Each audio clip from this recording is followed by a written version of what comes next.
Episode की शुरुआत में हम नेक्रोमेंसर की आवाज को सुनते हैं जो कि कह रहा होता है, ईवल आई वाले कभी भी शांति भरी लाइफ जीने का सपना बिल्कुल नहीं देख सकते। मेरे माँ बाप ने मुझे एक सॉर्सरर को भेज दिया जिसकी वजह से मुझे नेक्रोमेंसर बनना पड़ा और बैटल फील्ड पे उतरना पड़ा, जिसकी वजह से जो एम्पायर है वो पूरी तरह तबाह हो गया। पर मैं हमेशा हमेशा मुझे एक ही चीज की तलाश थी जो कि थी शांति। मुझे कहीं पे भी शांति नहीं मिलती थी। नेक्रोमेंसर फिर कुछ बच्चों को देखता है जो कि भूख से तड़प रहे होते हैं। वो उन बच्चों को कुछ फल दे देता है। वो बच्चे काफी ज्यादा खुश होते हैं। नेक्रोमेंसर कहता है कि ऐसे नहीं तो मैं ऐसी खुशी ढूंढ लूंगा, मुझे सिर्फ यहाँ पे शांति चाहिए। और ऐसा करते हुए समय बीतने लग जाता है। नेक्रोमेंसर को इन बच्चों के साथ रहना अच्छा लग रहा होता है। धीरे धीरे ये बच्चे भी बड़े हो जाते हैं और एक लड़की को नेक्रोमेंसर से प्यार हो जाता है। पर कुछ साल बाद हम देखते हैं जहाँ पे नए एम्पायर खड़ा हो चुका होता है जो कि नेक्रोमेंसर के सारे बच्चों को मार देता है, क्योंकि उन्हें लगता है कि नेक्रोमेंसर इसकी आत्मा ले लेगा। पर ये सभी मतलबी होते हैं। ये नेक्रोमेंसर को चोट पहुंचाना चाहते हैं। नेक्रोमेंसर कहता है कि मैं तुम सबसे दूर चला गया ताकि तुम मुझसे डरो ना, और तुम लोगों ने आज मेरे एक अपने को दर्द दिया है। तुमने मेरे अपनों को मारा है और तुम सोचते हो तुम यहाँ से बच के निकल जाओगे। नेक्रोमेंसर इन सभी को मार देता है और इनकी जो सोल्स है वो अपने अंदर कैद कर लेता है। नेक्रोमेंसर की गुफा को लिब्रेंथ घोषित किया जाता है क्योंकि अंधेरे में नेक्रोमेंसर ने जिनकी आत्मा ले रखी थी उन सभी की आत्मा चिल्लाया करती थी। इसी वजह से लोगों को उसकी आवाज भी सुना करती थी।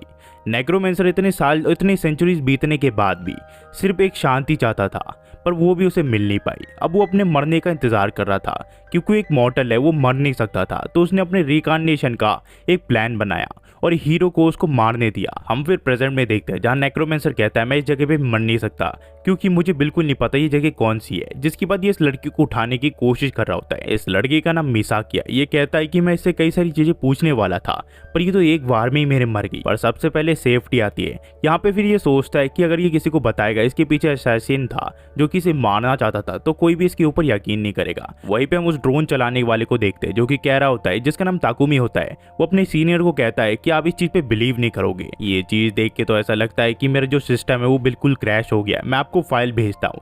जिसके बाद वो लेडी कहती है कि इस चीज पे ध्यान रखो, उस लड़की के ऊपर ध्यान रखो जब तक मैं तुमसे कांटेक्ट नहीं करती। ताकुमी सोचता है क्या मैं पागल हो गया या फिर शिंजुकू में सचमुच ऐसी चीजें हो रही है। वही हमें मिसाकी के सपने में दिखाया जाता है जहाँ पे वो मरने से पहले कुछ अपने फुटेज देख रही होती है। उसकी माँ बाप उससे काफी ज्यादा प्यार किया करते थे और हमेशा उसके पास रहा करते थे, उसे एक प्यारी बेटी की तरह रखा करते थे। पर अचानक से एक पागल आदमी ने उसके माँ बाप को मार दिया था जो कि एक हिटमैन था, और इसके माँ बाप को मारते हुए यह आदमी काफी ज्यादा हंस रहा होता है। हम फिर कुछ साल बाद देखते हैं जहाँ मिसाकी अब बड़ी हो चुकी होती है। वो कहती है कि तुम्हें याद आया, और ये वही आदमी होता है जो कि कहता है तुम जाकी हो ना, जाकी द किलर।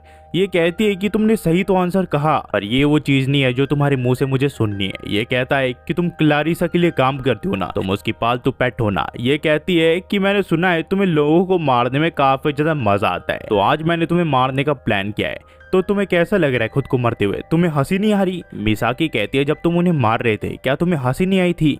ये कहता है कि हाँ मैं पहचान गया, तुम वही लड़की हो जिसके पेरेंट्स को मैंने मारा था, पर तुम याकुजा या फिर एक हिटमैन के पीछे क्यों जा रही हो? तुम क्या एक हीरो बनना चाहती हो? ये कहती है तुम्हारे बातों का मेरे ऊपर असर हो गया। मैं हमेशा सोचती थी कि इंसानों को मारना क्या सचमुच एक मजे की बात है। मैं किलर्स को मारती हूँ क्योंकि इसमें काफी ज्यादा मजा आता है, पर तुमने अभी जो कहा वो मेरे दिमाग में छप गया है। क्या अच्छे इंसान को भी मारने में क्या मुझे मजा आएगा? मैं ये चीज को ट्राई करना चाहती हूँ। क्या तुम एक अच्छे इंसान हो? ये कहता है कि हाँ मैं एक अच्छा इंसान हूँ। यहाँ पे ये कहती है तो फिर तो ठीक है, पहले अच्छे इंसान को मारने का काम मैं तुम्हें से शुरू करूंगी। मिसाकी फिर उस गली से बाहर आ जाती है। मिसाकी यहाँ पे काफी ज्यादा पॉपुलर भी होती है। मिसाकी को फिर शिनोमिया पोल्का का काम दिया जाता है। जो डीलर होती है वो कहती है ये एक अच्छा इंसान है, तुम्हें इसे मारने की कोई जरूरत नहीं है, ये कोई किलर नहीं है। ये कहती है कि मैं बस ये जानना चाहती हूँ कि मेरी जिंदगी कितनी मेस्ड अप हो चुकी है। जिसके बाद ये पोल्का को मार देती है और कुछ देर बाद ये टेरेस पे आ जाती है और सोच रही होती है कि उसने काफी लोगों को मारा है, कुछ अच्छे लोगों को भी मारा है उसने और कुछ बुरे लोगों को भी, और किसी को उसके होने और या ना होने से कोई फर्क नहीं पड़ता। और ये जिसके भी आसपास रहेगी उसे हमेशा दुख मिलेगा, वो कभी भी खुश नहीं हो पाएगा। इसी वजह से ये अपने आप को मारने का प्लान करती है और ये टेरेस से कूद ही जाती है। पर अचानक से इसका फोन बज उठता है और ये अपने आप को किसी तरह संभाल लेती है और ऊपर चढ़ जाती है और कहती है कि क्या हुआ, मैं अपने कहानी के क्लाइमैक्स में थी। तो यहाँ पे ताकुमी कहता है कि तुम चाहे मरो चाहे जो करो, मुझे उससे कोई मतलब नहीं, कम से कम अपना काम तो पूरा करके मरो। ये कहती है क्या तुमने अभी अभी क्या कहा? ताकुमी कहता है कि जिस लड़के को तुमने मारा, जिसका गर्दन तुमने काटा, वो अब तक जिंदा है। ऐसा लगता है कि कुछ हुआ ही नहीं हो। क्या तुमने उसे सचमुच मारा था? तुम्हें अपना काम पूरा करना चाहिए। वहीं पे हम देखते हैं मिसाकी की आंखें खुल जाती है। वो सोचती है लगता है ये मेरी कहानी का अंत है। नेक्रोमेंसर फिर कहता है लगता है तुम उठ गई, तुम ठीक तो हो ना? मिसाकी कहती है कि ये सब हो क्या रहा है? ये कहता है कि मैं तुम्हारे सवालों के जवाब धीरे धीरे दूंगा। मिसाकी कहती है मेरे पेट में तो एक बड़ा सा छेद हो गया था, क्या हुआ? मैं मर गई क्या? ये कहते हैं कि हाँ तुम मर गई, पर मैं अपने जादू की मदद से तुम्हें वापस ले आया। मिसाकी फिर पूछती है कि ये सब क्या है? सभी लोग हमारे ऊपर गन क्यों ताने हुए हैं? उतने में क्लैरिसा कहते हैं कि मिसाकी तुम उठ गई, अच्छा है तुम ठीक हो। मिसाकी कहते है कि मैं ठीक हूँ, ज्यादा परेशान होने की कोई जरूरत नहीं है। तुम उतने में क्लैरिसा कहती है कि तुम्हारे पल्स रेट बिल्कुल नहीं चलते, तुम 100% डेड हो। मिसाकी कहती है इसका मतलब? तो यहाँ पे नेक्रोमेंसर कहता है कि तुम एक तरह से ज़ॉम्बी हो, अगर दूसरे भाषा में कहूँ तो। हमें फिर मिसाकी के उठने से पहले दिखाया जाता है जहाँ कुरुया ताकामी अपना इंट्रोडक्शन दे रहा होता है। वो कहता है मैं एक लड़का हूँ जो कि शिनजुकु में रहता है, और एक और चीज, मैं ब्रोकर का काम करता हूँ। दूसरे को स्पाई करना कि वो बंदा मरा है कि नहीं, हिटमैन की मदद करना, ये मेरा एक नॉर्मल काम है।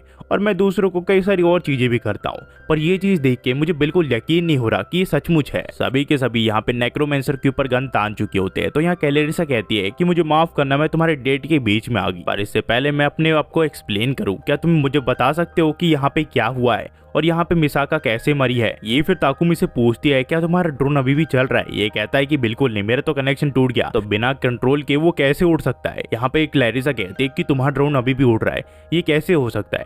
वहीं पे हम देखते हैं नेक्रोमेंसर को, जो कि कहता है कि 2 मिनट रुक सकती हो तुम, मैं इसके घाव को फिक्स कर देता हूँ जिससे ये वापस दोबारा जन्म ले पाएगी। वही क्लैरिसा ताकुमी को कहती है क्या तुम ये स्पेशल इफेक्ट यूज करना बंद करोगे? ताकुमी कहता है अगर मैं स्पेशल इफेक्ट करना जानता ही, सीजीआई मैं जानता ही, तो मैं ये काम क्यों करता, तुम ही सोचो। उस देर बाद नेक्रोमेंसर कहता है ये जल्दी उठ जाएगी, घबराने की कोई जरूरत नहीं है, और ये बताओ कि तुम सब हो कौन? क्लैरिसा कहती है कि अब मैं अपनी दोस्त की जॉब कंप्लीट करने के लिए आई हूँ और उसका बदला लेने के लिए भी। हमारा प्लान तो यही था, पर तुम इसे ठीक कैसे कर पा रहे हो? यहाँ पे नेक्रोमेंसर फिर बताने लग जाता है कि उसने यहाँ पे मैजिक यूज किया है जिसकी वजह से इसकी सोल को ये इसके शरीर में वापस डाल पा रहा है। इनमें से किसी को कुछ समझ नहीं आता। ये लोग कहते हैं कि तुम क्या बात कर रहे हो? नेक्रोमेंसर कहता है क्या तुम्हारी भाषा में क्या कहते हैं? वो राइस अराइस। यहाँ पे ये कहती है कि तुम मेरे साथ मजाक कर रहे हो। मैजिक तुम यूज कर सकते हो, मैजिक सिर्फ गेम्स में होता है ना कि असलियत में।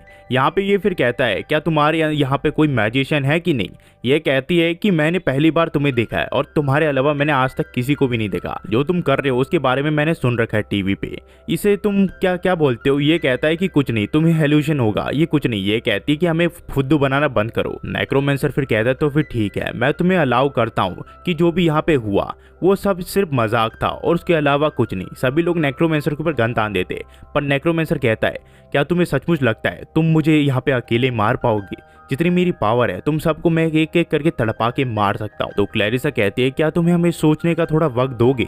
ये कहता है कि जितना चाहे उतना टाइम ले लो। वही ताकुमी सोच रहा होता है कि इस बंदे को लगता है टेंशन के बारे में कुछ पता ही नहीं, टेंशन क्या चीज होती है, या तो ये कॉन्फिडेंस है या फिर ये फुद्दू है।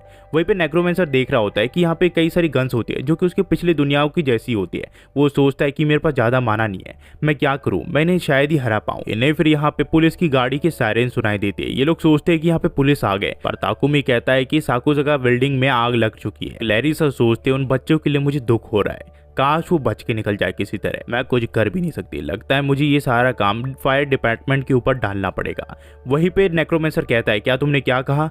उस चीज में क्या शो हो रहा है?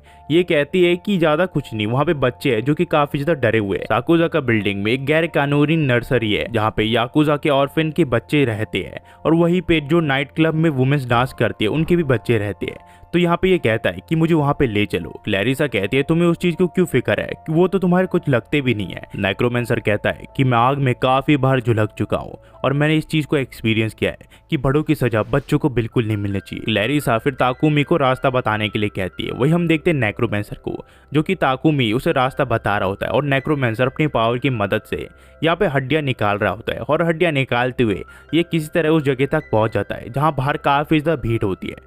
नेक्रोमेंसर को कुछ कुछ आइडिया नहीं होता पर अपने पावर का यूज करके यानी कि ईवल आई का यूज करके ये पता लगा लेता है कि सारे बच्चे किस साइड है। और उस जगह का पता लगता ही नेक्रोमेंसर अपनी पावर का यूज करके उस फ्लोर में घुस जाता है। उस पूरे फ्लोर पे आग फैल चुकी होती है। नेक्रोमेंसर को कुछ पता नहीं होता कि अब ये क्या करे, पर किसी ना किसी तरह इन बच्चों को तो बचाना ही है। नेक्रोमेंसर को फिर इन बच्चों की पेरेंट्स की आत्मा देखते हैं। नेक्रोमेंसर कहता है अगर तुम्हें अपने बच्चों को बचाना है तो तुम मेरी थोड़ी हेल्प करो, क्या तुम अपनी पावर मुझे देने के लिए तैयार हो? और वो सभी के सभी इस चीज के लिए हाँ कर देते हैं। और यहाँ पे ये स्केलेटन आ जाते हैं जो कि सभी बच्चों को किस तरह नीचे पहुंचा देते हैं।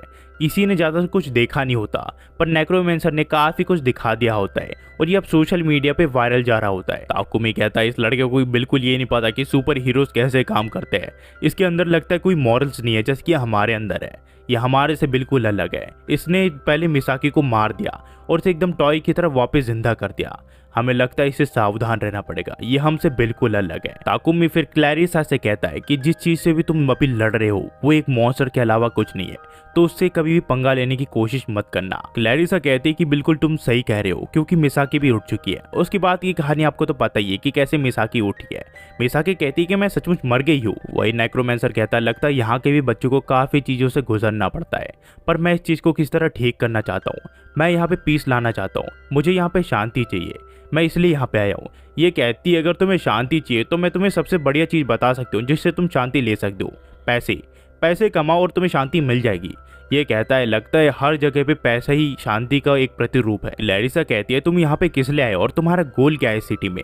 ये कहता है कि मुझे नहीं पता मैं यहाँ पे क्या कर रहा हूँ और मुझे इस जगह के बारे में बिल्कुल नहीं पता, पर मैं नेक्रोमेंसर की पावर जो है वो इस जगह पे पैसे कमाने के लिए यूज करूंगा और काफी लोगों की मदद करूंगा। तो क्लैरिसा कहती है अगर तुम्हें ऐसे ही करना है तो तुम हमारे ग्रुप को ज्वाइन कर सकते हो जो कि शिनजुकू में बेस्ड है। मुझे पता है तुम बाहर से बिल्कुल पॉल का हो पर अंदर से तुम काफी दूर से आए हो, पर मैं यहाँ पे तुम्हारी ब्रिज बनूंगी और तुम्हारी हेल्प करूंगी इस जगह में सेटल होने में, और तुम्हारी मदद मिसाकी और ताकुमी करेंगे। मिसाकी और ताकुमी का चेहरा देखने के लायक होता है। वो बेचारे समझ रहे होते हमारे साथ क्या हुआ अभी। फिर जो कहानी है वो यहाँ से टू बी कंटिन्यू हो जाती है। अगर आप यहाँ तक देख रहे हो गाइस तो प्लीज लाइक एंड सब्सक्राइब करना मत भूलना। गर्मी में बैठा हूँ तो प्लीज एक लाइक तो बनता है। मैं गर्मी में बैठ के आपके लिए वीडियो बना रहा हूँ और मैं कोशिश करूंगा कि मैं 3 वीडियो एक दिन में अपलोड करने की कोशिश करूँ। कभी कभी 1-2 डिले हो जाती है या फिर अगले दिन मैं अपलोड कर देता हूँ, पर उसके लिए गाइस मुझे माफ करना। मैं कोशिश करता हूं मैं 3 वीडियो अपलोड करूं, पर अगर नहीं आते तो उसके लिए मुझे माफ कर देना। तो गाइस अगर आप इस चैनल पे नए आए हो तो हमारे चैनल को सब्सक्राइब करना मत भूलना एंड घंटा दबा देना ताकि आपको नोटिफिकेशन मिलते रहे, ताकि आपको अमेजिंग वीडियो मिलते रहे। Thanks for watching.